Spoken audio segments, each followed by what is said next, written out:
How do you top your love for your cat? With a cascade of decadent savory gravy over a mouth-watering mousse pate. Fancy Feast gems. 2 gourmet pâtés in one convenient pack. Simply peel and plate to reveal a pyramid shape that makes eating delightful and pamper her with an experience as extraordinary as she is. Turn the everyday into the extraordinary with Fancy Feast gems. Hello, Finny. You're dead. Dead is just a word. On October 17th. It's the grabber. She came to me in my dream. See the movie that audiences are losing sleep over. What do you think happens when you die in a dream? It's time to find out. Ethan Hawke. I'm not afraid of you. You should be. Black Phone 2. Only in theaters October 17th. Rated R. This is a Rogue Media Network podcast. I thought I saw something. Did I lose you guys again? What? Someone. What's going on? What are you guys looking at? Abaddon eyes. That's what we call it. Everybody feels like they saw something out of the corner of their eyes or just felt like they were being watched. Happens to all of us. Just our imagination's messing with us. Abaddon eyes. You coming?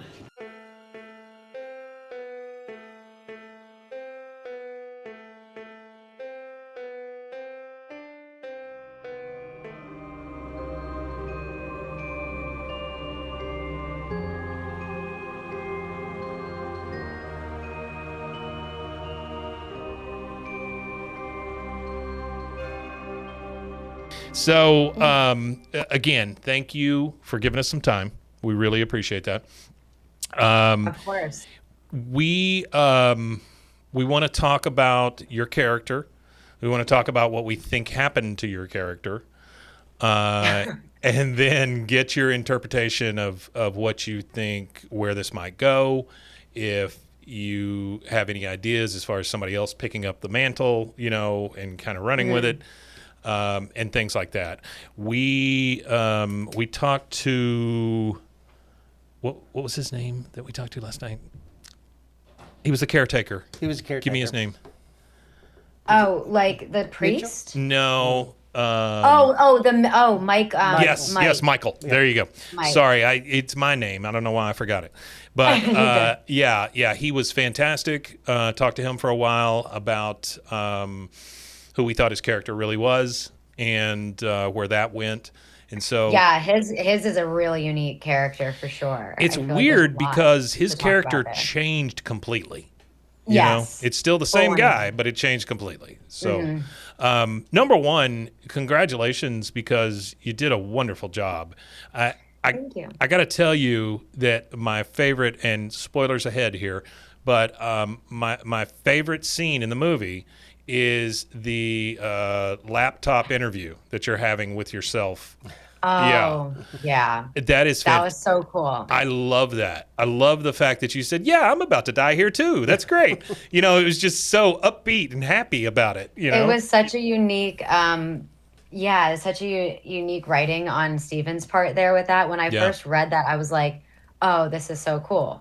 Like, and when actually I watched it in theaters, and so many people laughed at that part. Yeah. Which was so cool to see their reactions that way, and that it read well on screen. It did. And that scene, but also a lot of the scenes with me and the priest, we had a couple of dry humor one-liners in there, and we had more laughs than I thought at some parts. Mm-hmm. Like our chemistry read in a unique way on camera. It was really awesome, honestly. And by the way, I'm a terrible host. I'm Mike. This is Casey.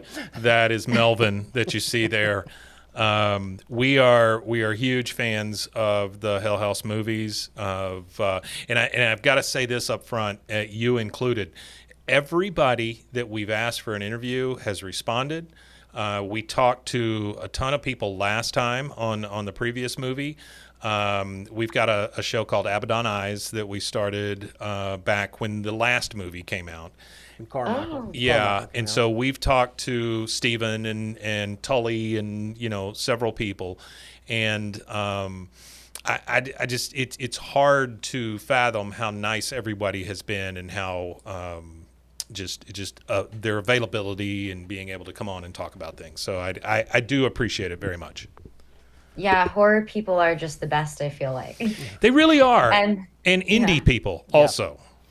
Agreed. Yeah. Yeah, when you mix indie and horror, it's just like an awesome, it's going to be a good time on set. You got it. And they're all normally really awesome people to work with. Yeah. So how did you get this character? Let's start there. Like how I got the part? Mm-hmm. Mm-hmm.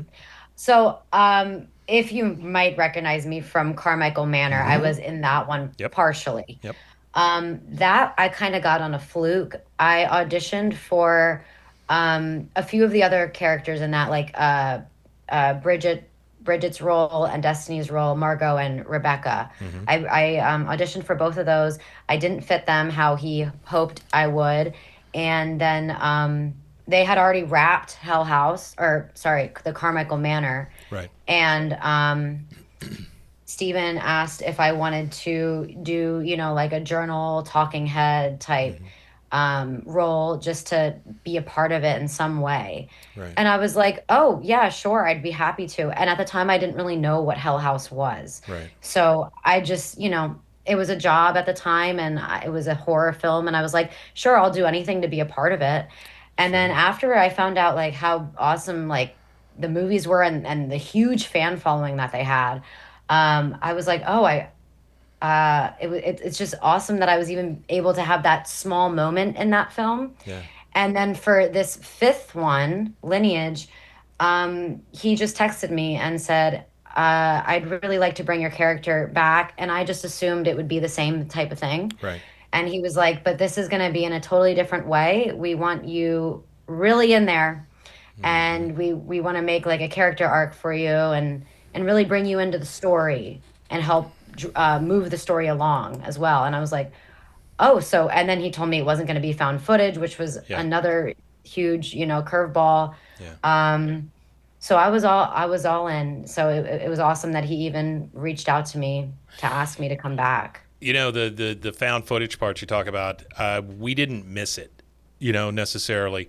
And I felt very comfortable in what I was watching, but I did enjoy the nod that, what was it, Bo, he had the part where he was using his phone. Yeah. And I thought, oh, that's a nice little callback to kind of the found footage aspect of this thing, Yeah. I thought that was really cool. Totally. But you, so when we talked to Stephen Cognetti last time, he brought up his love for The Exorcist. And so it felt very much like you were in an Exorcist movie there for a couple of minutes. Yeah, it's funny you say that because Mike Sutton, who plays the priest, Father David, he kind of channeled that priest from The Exorcist into his role a little bit. That's what he said. I guess that was the movie that inspired him for his character. Right. Gosh, I haven't seen The Exorcist in literally forever. Yeah, same here. So I need to rewatch it just for fun. But yeah, I heard that a bunch that we're giving like Exorcist vibes a little bit there. With, very much so. Scenes. And boy, does that house hate you. Yeah. Yeah, why do they hate me so much? I didn't do anything that bad. I know you really didn't. You just went in. I mean, yeah, I just was I wasn't minding my own business. And, yeah. Well, I think it was association with the holy, being. Also, I think that may have had a little something to do with it. Well, we were talking. We were talking about it earlier. How when your character was introduced in Carmichael Manor, it was as a true crime reporter, or I always envisioned it probably like a podcast or something like that. Yeah. And to me, that was in no way directly related to what Margot was doing, who was all in on the paranormal. Mm-hmm. I saw your character as investigating it as this horrific murder that happened without any of the paranormal. And then to have that conversation where you said, oh, I've been working with these people. Now people are seeing things. I'm going to go talk to a priest. I'm going to try to get an exorcism done. To me, that was a big conversion off screen that we didn't get to see with your character. I completely agree. Okay. Yeah, it was just like that's honestly, I didn't ever think about that the way you just said it, but that's a really good point. I didn't really talk so much about the like the paranormal aspect of it so much. I was really just discussing the family and their timeline and how everything played out there. And now I'm full on like, I want to exercise the Carmichael Manor, which, you know, who wants to do that? Something happened. But Something happened to you. I don't know. I guess I should have thought that through a little bit better. No. What made that interesting to me as a character, and this is when as Mike and I, we drove an hour to see the movie because it wasn't anywhere close. So on the way back, we're talking about all these things, and as fans, which I think we're fans first and foremost, and we were saying there are all these, and the messaging of it's the final one for Stephen, not the final one per se in Hell House, is we were looking for that nice box to be wrapped up. Yeah. But then there's all these other story arcs. Like I said, yours in particular to me, it was like this was a murder, an unsolved murder. I want to figure out what happened. Yeah. And then you came in and I'm like I said, you're trying to exercise a house at the end of it. It's just it was a good arc that, like I said, could have its own little story. We went into Lineage thinking, okay, final one, we're gonna get all our questions answered. Well, guess what, buddy? Here's a whole truckload of other questions for you. Yeah, I agree, because I feel like this movie answered a lot of questions, but then opened up a whole other can of worms, like so many other questions. Obviously left it open, you know, for this could go on. Like there's definitely not an ending here. And that's why, I mean, Stephen really makes it pretty clear that he's done with Hell House. But like you said, maybe someone else could revive it and take it over, because there's just so many routes and storylines that we can follow. Like there can just be a clown movie based off of their their backstory. There could be one on the Carmichael family, like maybe getting more into that nitty gritty of their family and what even was going on there, because they're always just like flashbacks, and like we don't really get in deep with them. And I love that cast, and I feel like they could have a movie of their own. But that's just two examples. This could go on forever. Yeah. You could also answer the question at the very end of the movie where you realize that these two people are related. You know, that's probably the first one I answer. But yeah. Well, the other one, because we were honestly, and I'm sorry, but we, like we said yesterday, when that title card comes up at the very end, and it's such a finality, we were like, expletive cognetti, you know, we're just like, how can he do this to us? You know, that kind of thing. But now, honestly, that I've had time to kind of reflect on it and hearing stuff from you guys as well as Stephen, I'm thinking, well, what he really did is kind of devise a puzzle for somebody else to solve. And definitely a puzzle. It's quite that's a ballsy thing to do. You know, just kind of drop a very it feels like you filmed two Harry Potters back to back, you know, and we just stopped right in the middle. And and that's a ballsy thing to do, to go, here you go, here's 4 more storylines, I'm out, you know, and that's I gotta respect him for that. Yeah, I agree. Yeah, and when I first read the script, for me, it was like, oh, they wrapped it up nicely. But then when I watched it and it all come together, I was like, oh, no, they didn't. He didn't even slightly wrap it up. I'm more confused now. Yeah. I got to tell you, Casey's the kind of guy that will turn these movies on in the background and just have them playing, right? And he's probably seen each one of these movies 10, 12 times a piece. Wow. Which is insanity, right? And it's like I told Michael last night, it is, if you want a prototype serial killer, here you go. No, that's not at all. because he's watching all of those things. But I want to talk about your character. So when you went into this movie, how much prep did you do for your role, and what do you think happened to her? Oh God. Answer those in whatever order you want. That second question's hard. Yeah, it is. For the prep, you know, I watched the movies because at this point I didn't even watch all of them yet. So that was first and foremost. I'm going to watch all the movies. I really want to know the story inside out and be passionate about it, you know, and know what I'm really talking about here. So that was first and foremost. And then you know, me and Mike Sutton, the priest, we actually know each other previously. Oh, that's great. Yeah. We go to the same acting class. And so when we both got booked on it, we already had a crazy amount of chemistry. I know him very well, like a friend. Sure. So we got to practice a couple of our scenes in class with our coach quite a few times just to, you know, nail down who these characters are and what their relationship is.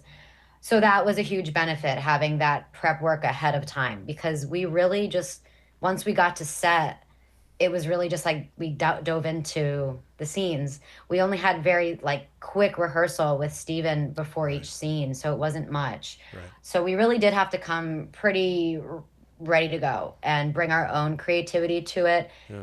And I think Steven just liked what we brought to it because he didn't really have much direction for us ultimately. Well, it's a 16-day shoot, right? So, I mean, you're in and out as fast as you can, I would think. Yeah. Yeah. How much time did you actually spend on set? Yeah, I would say like a half of that time. Okay. So I was about half of that shoot. And then Vanessa, or Elizabeth, who plays Vanessa, definitely was the whole time. Yeah, She's sure. in every moment of that scene. But yeah, I was there for about half, and I wish it would have lasted longer. It was such an awesome set to be on, ultimately, and the environment they created. Like I was saying on another podcast, they really didn't do much post effects. Yeah. Everything was kind of there on set. All the blood work was there, and we had an awesome special effects makeup artist. And so they really created the environment for us, and it was awesome to be able to react to that, like, in real time, rather than just pretending these things are here. And it helped us as actors majorly, for sure. Yeah. Now the hard one. What happened to my character? I like to say I didn't die on camera. That's what I said. So I like to say that I'm 100% alive, and I am. I don't know where I am, but I want to believe I'm alive, because if they're making another movie, I want to come back. Sure. And not as a ghost. I want to be back. I want to be the survivor of this one of the survivors. I feel like not many of them survive, or if no one does really in this case. So we don't want to end up like Margot either, you know, on the floor with your face all that's not a fun out. situation. No, that wasn't great. And I mean, so I didn't die on camera, so I want to believe I'm alive. The priest is definitely gone. We saw his throat. I shouldn't say too much. Well, I think it's fine. I think that he's going to have trouble talking either way, right? And so, he's definitely gone. But I like to. It's what I told him right before you came on. I was like, we didn't see her die. So in horror movies, it's always a possibility. You know, I mean, hell, you may even be like hell's #1 reporter now or something. You know, I don't know. I don't know what it is you're doing, but. Well, it goes to what we talked about, and Mike always says, you think about these things far too much. But your character, I told Mike, I said, your character, when you entered the house, it put all of its focus on breaking you with everything, with Margot's body, with Rebecca, with that interview. And I said, it's kind of, we haven't got to talk to Steven, but with him, it goes all the way back to everything, even to, you know, with Faust and Insomnia, he's playing God versus the devil. And I think for your character, and like I said, where you came from, and to me, being newly into this world of paranormal, they said that's our weakest link to break this group up. Because the priest is saying, keep your faith, keep strong, focus on this. And they're just breaking that armor down a little bit at the time until, and I don't know, I told Mike, I said, I don't know, and when we get to talk to the gentleman that played the priest, I'll ask him, there had to be a moment where his faith gave out because they were able to take him. Yes. And in doing that, there was no support for you at that point. Yeah, I think you can see a a switch in his, Yeah. you know, in his character a little bit, especially during the Exorcist scene, towards the end, where you can just tell, I know it's over, because like I can tell, like I was leaning on him the whole time. Yeah. He was keeping his cool most of the time, Yeah.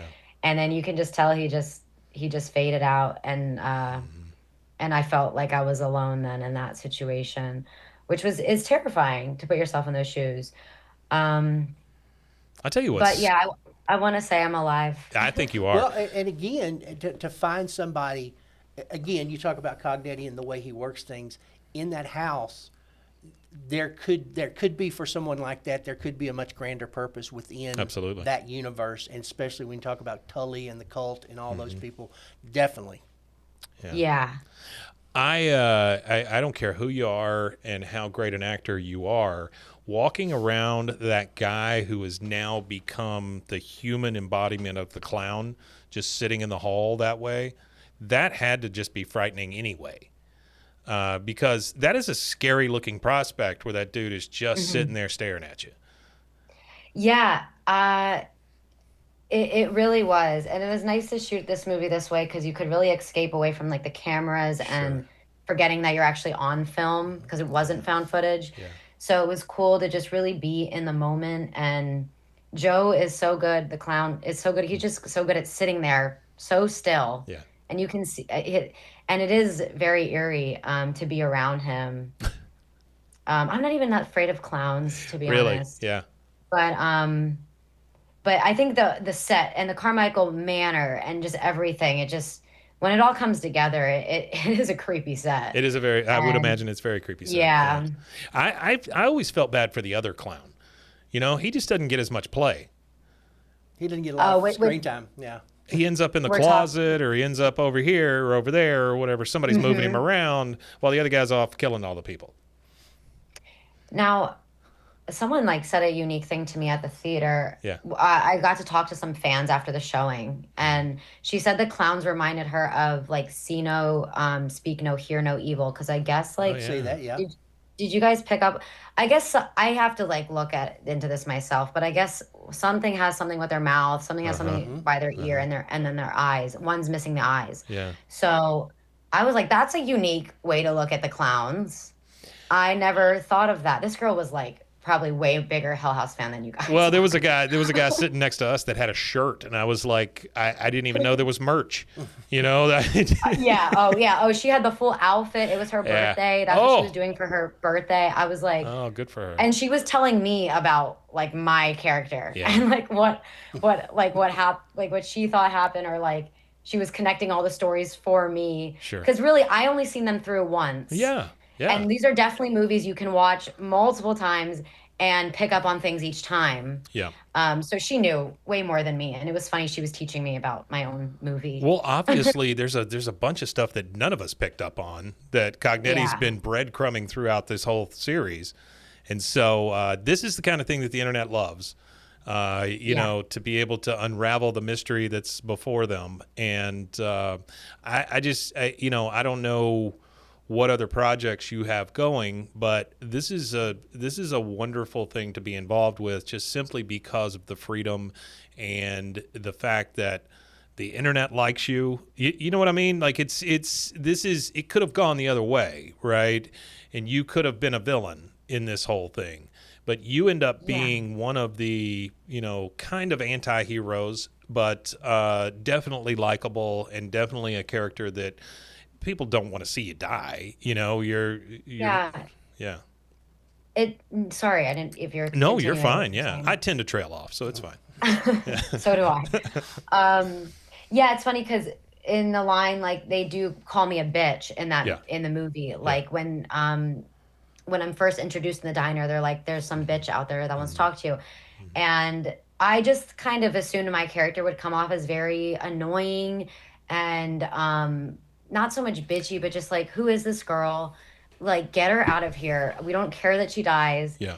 But I think it read really well. Like, I didn't see that when I watched it back. No. But playing the role, I felt like I was just annoying and like just intruding and on the Hell House franchise, honestly. No, not at all. You came across as driven.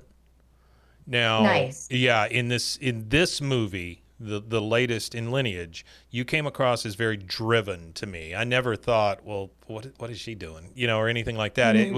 It was very much you were on a mission. Yeah, you were solving yeah. you were solving Yeah. a crime. That's Yeah. and to me Yeah. that was your character. Yeah. True crime reporter. Yeah. And, Truly passionate about Yeah. this. And even a bit naive. I don't really think I knew what I was getting myself into. Yeah. I don't think anyone does in that situation, but really I don't think I did. Because I just kind of I was thinking I was going to go there by myself first off without the priest. And I always think back to that scene, would I have went in without him showing up last minute? Because he kind of rolls up. I don't know. Maybe I would have took a peek inside, but I definitely wouldn't have gone further than that. I don't think. No, you certainly wouldn't have stayed in the house. As far as my interpretation of your character, you would not have stayed in the house. Because I feel like I was cool, confident that we were going to do this, and then instantly I'm just a terrified little girl in this house. There was an instant switch. Well, as soon as you see a rubber ball, or as soon as you see that clown for the first time, or the girl in the mask, or whatever, I mean, hell, I'd be out of there. I mean, I'm not sticking around for that. No. Yeah. No one in their right mind. Do we ask about the box? Yeah, go ahead. We want to know. Well, we want to know the cardboard box. Yeah. The big presentation of you bringing all the information to the bar in the big cardboard box with the piece of tape on it that said Vanessa, and then when she took that out, it was a folder with some photos in it.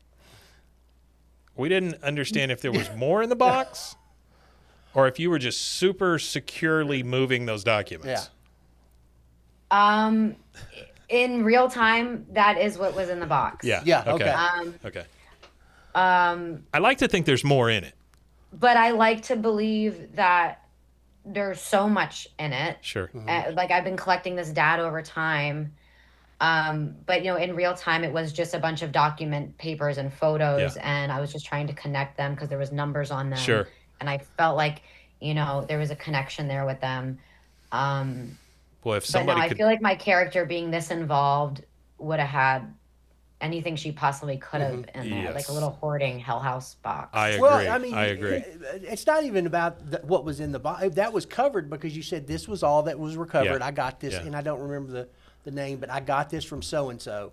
That was one of the things Mike and I talked about is, to me, that's a big breadcrumb is, okay, these numbers mean something.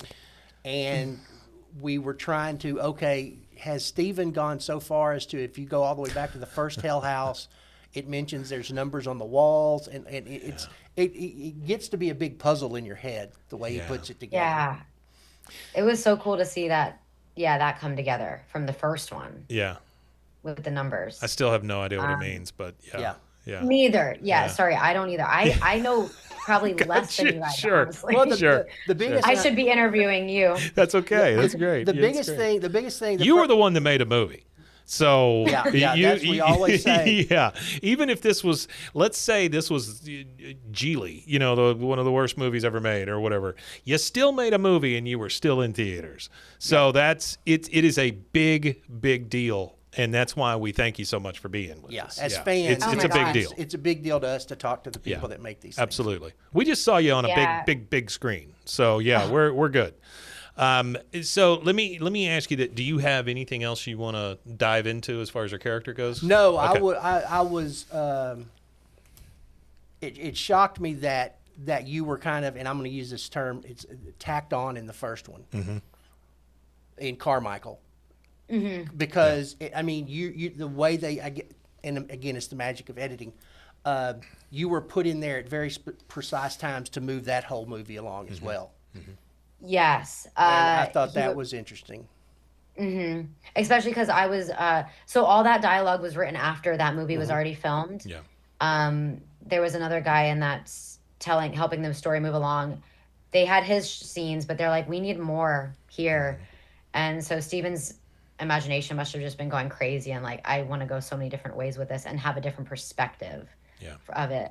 I don't know if he'd always planned to have me be in the next one, and that's why, But I really thought that was it for me. You know what I mean? I didn't think there was more to this. Well, you and Michael both. I mean, you both, became huge parts of this story all of a sudden. Yes. Yeah. That threw me for a loop because I did read the script. Right. But I did not read like it very intently. Yeah. Like I zoomed through it. I focused on what I needed to know. Sure. And because I like to be surprised when I watch a movie as well. Yeah. And I'm also a fan of this franchise. So Yeah. I didn't want to ruin all the secrets. So I kind of like forgot of all the information that I didn't need to know for my role. Right. And when I watched it back on screen, like a lot of that was a surprise to me too. I don't remember some of the stuff being in the script. So that whole thing with Mike at the end really threw me for with a caretaker, Mike. Yeah. That threw me for a loop. I was like, I forgot that in the script. Maybe I just emptied that from my memory because that was a cool twist. Well, the other thing is it's not necessarily just laid out for you there. You still have to interpret it. True. Because the first thing I asked him last night is I was like, "Are you the other clown?" And he basically said, "Yeah." So that was something that we had talked about on the way back, and we had gone over, since we saw it. And so that's enjoyable to know. So I have one final thing for you. And this is not anything I planned on or anything like that. And I know that you've said that you would love to be in something if it comes up. So I'm going to ask you, let's say someone picks up the mantle and makes another movie. Mm-hmm. What do you see for your character? And I know this is very on the spot, last minute kind of thing, but you've got to have an inkling of what you think your character would do or where they would be, or is this a flashback or what, what do you think? I know. Because it seems like it's always flashbacks now at this point for people that entered, they don't really ever come back out. Right. But I like to think that it would be different for me. I feel like I was the first one that really tried to fully stop this demon in this house. Like really went in with a priest and went for it. And I just like to think that there's more, like, I didn't get a good ending here. Yeah. And I really put a lot of my energy into this, and I'm ultimately doing it for a good cause. Like I wanted to help the town and end this horror. So I like to think like the good won over evil there, and maybe I'm given a second chance at stopping it. Okay. But I also see this franchise as going on as like maybe the next one, like I said, it has nothing to do with me, and it might be a totally different storyline. Sure. And then maybe we'll come back to, like, I could see this going on for a few more movies. Like maybe there's 10 Hell Houses for all we know. Yeah. So yeah, in a weird way, I almost feel like if there was a new movie, it wouldn't even be what it is now. I think it would be a really totally different approach to Hell House. But I like to think I would eventually come back to finish off what I started. Okay. But I don't know how. Yeah.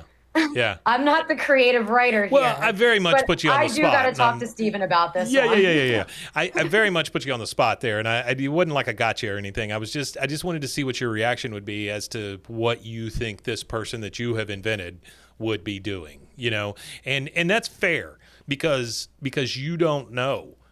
None of us do, right? So it's all speculation. Yeah.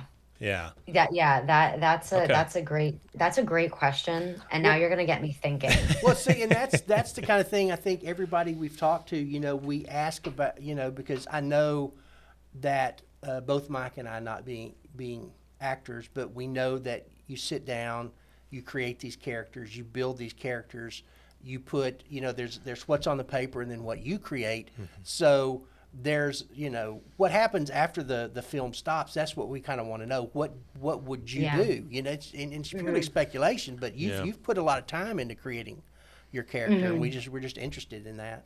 Yeah, I think I think your character goes on. I think your character survived. Now, if you pressed me and asked me how, I don't know necessarily, but I do see you, like I said before, as kind of an anti-hero right? And since that is already bred into that character, I think there's a chance that you could be the one that's still trying to eliminate this thing in the house or trying to get to whatever.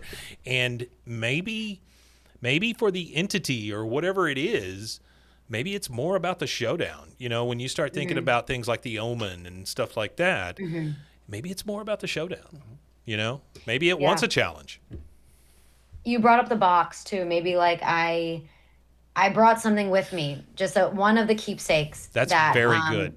And I didn't know what it was at the time, but maybe that helped stop whatever was the evil at that time. Maybe I was not able to get killed because I had something very specific on me. Because I just find it hard to believe I would have went there without anything on my person. Yes. So I just feel like maybe I had something with me. It was able to stop the clown in that moment from fully killing me. Yeah. And I just love that. We're ready for a showdown. I just love that we made you think about it. And that's my favorite thing. So that's great. And that just came into my head right now. So that's exactly my thought. That's exactly what I was looking for, and that's a fantastic idea. Hey, number one, let me give you a chance. Do you have anything coming up? Anything you're working on? Anything in the future?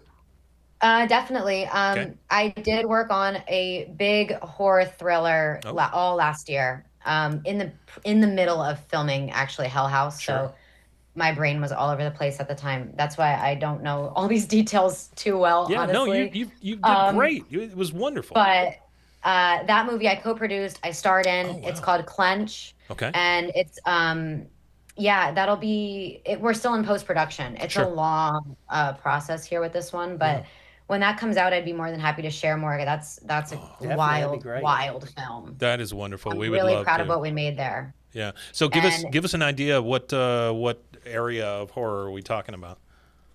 Definitely not like ghost scary. Okay. Or even like there's no gore really. Okay. It's more of like an eerie, like everyday life type of scary stuff that's happening. And it also has to do with my character is like a neurotic psychic, and I'm kind of off grid. I don't have a cell phone. I'm very like homely. You probably wouldn't even recognize me in the film. My look is very different. Okay. So I really had to embody a whole new character. I live in like a barn. I'm off grid and I work underground and I help find missing kids through my psychic ability, but I have a ton of mental health issues, and there's a lot more that goes into it than just being psychic. And that I don't want to spoil. Yeah, no, please don't. Right. Yeah. But there's a lot of twists and turns. There is like entity involvement, but it's not like your typical, ooh, there's a ghost in the house. Sure. It's much deeper than that. It's like almost otherworldly universe type, like it's hard to explain. Honestly, this movie, I don't even understand it. And I fully, like the director is a genius and he's awesome. Yeah. And this is definitely for the people who like a movie that you have to really think about. You can't even miss like one moment or you won't understand it. Sure. Type movie. Sure. And this is one you can watch a couple times and you'll pick up on a bunch of different Easter eggs throughout. But I'm still trying to figure it out myself. You said you're executive producing or co-producing or? Yeah, I was a co-producer on it. Okay. I was casted in it, and I halfway through, I just loved the movie so much, and it was my favorite role I've ever done so far. And I was like, I want to help make this movie better. Yeah. And so I helped find locations and cast a couple extra people towards the end that we needed, and that's excellent. Wardrobe, just different types of things. Yeah. I helped some ideas with the script. I helped lay out some changes in the script, but ultimately I was an actress in it, but I did help a little bit with co-producing. So I got to see the back end of the filmmaking too, which was really unique. I bet that's exciting. Yeah, definitely. But this one's unique. Yeah. That's great. Yeah. I would name it more of a thriller than a horror, but it depends what you find scary, honestly. I'm a big fan of never seeing the monster. You know what I mean? Yeah. Like, I think there's something way creepier about a home invasion than there is about an alien coming after me. You know, that kind of thing. Yeah. So, I'm looking forward to that. Clinch. Yes. Okay. Fantastic. be happy to, and that director would be happy to talk more when that comes out great. too. He's a talker, so That's great. That's great. That's what we need. We need more talkers. Well, say your name for us one time, please. Searra Sawka. Sawka. Okay. I just didn't know specifically how to say it. I was a teacher for a while, and so I always made my students say their name before I said it because I certainly don't want to get it wrong. No, everyone. It seems hard to say, but it's really just how it's really easy. Yeah. But people always say it wrong. I'm sure. Thanks for asking. Well, Searra, thank you so much for doing this. We really appreciate it. We do. You were fantastic, and honestly, if I have to look back at Hell House Lineage, you were one of my favorite characters, and again, your scene on the laptop just stuck out to me. I thought it was fantastic, and so I sure hope your character lived. Yeah, I have actually a cool behind the scenes of shooting that, so I should probably post that when I'm allowed to. Oh yeah, that'd be great. Nice, yeah. Well, thank you so much. We really appreciate it. I hope that you can see soon, and I hope that everything goes well with the rest of the post production on Clinch, and we wish you nothing but luck and happiness in what you've chosen to do. Thanks, guys. Yeah, this was a great podcast. I really enjoyed this one. Thank you. Thank you. Be happy to come back on with you in the future. Oh, sounds great. Don't think we won't ask. So yeah. Okay. All right. Thank you so much. You too. All right. Bye-bye. We'll see you. Bye bye. Oh, hey, tell your priest that we want to talk to him. Oh, yeah. Yeah. Okay. Yeah, we'd love to talk to him as well. Yeah, I think I've already sent him amazing. a message, but I don't know. I can't remember. There's so many of you, so I'm just going down the list. Yeah. Okay, will do. All right. Thank you so you. much. Bye bye. Wow, that was good. She was Melvin. great. Melvin said, "Hell yeah!" Is what Melvin said. Mike says, I'm putting this script together and I need to know if you want to come Well, back. that's what I'm saying, right? I didn't want to say that, but yes, that's pretty much what I was saying. You can find Abaddon Eyes exploring the Hell House LLC universe anywhere you get your podcasts or at roguemedianetwork.com. I found the gateway, and it's glorious. Play us a song.